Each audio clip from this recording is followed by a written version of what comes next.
বন্ধুসকল বহালৰ পৰা এতিয়া আমি আহিলোঁ থলুৱা খাদ্যৰ বিপণীৰ আৰু চাওঁচোন ইমান সুন্দৰকৈ সজাই থৈ দিয়া আছে মদৰ বটল লগতে গাহৰি মাংস শেষত দিয়া আৰু কি লাগে নহয়নে বন্ধুসকল।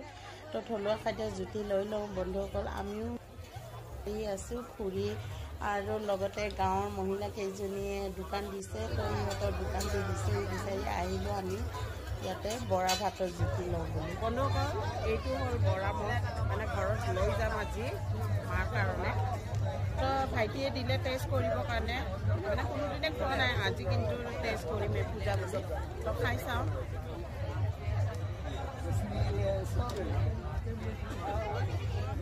ইমান মিঠা নাই।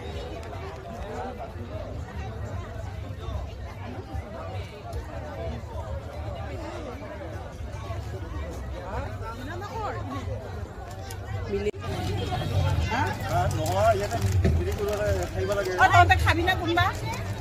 অকলে ট্ৰাই কৰি যাওঁ লৈ যাওঁ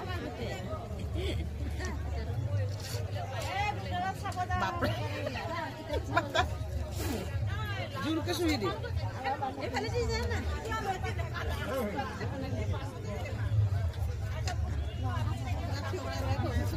তাৰমানে এইফালে যদি চুওঁতে নোলাই নহয় আৰু এইফালেও চুহিব লাগিব, তেতিয়াহে ওলাব।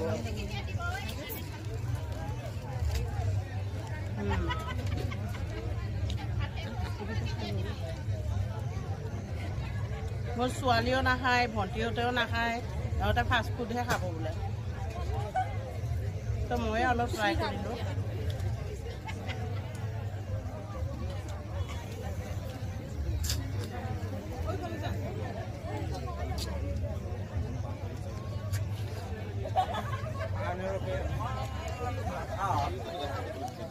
খাই কিন্তু ভাল লাগিছে আৰু ভিতৰত মানে বহুত মানুহ আছে। হা হাতটো আঠা হৈছে ন?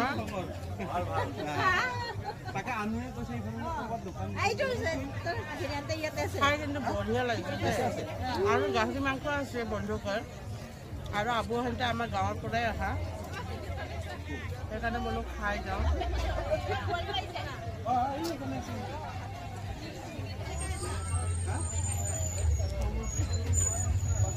আমি ট্ৰাই কৰিবি তই?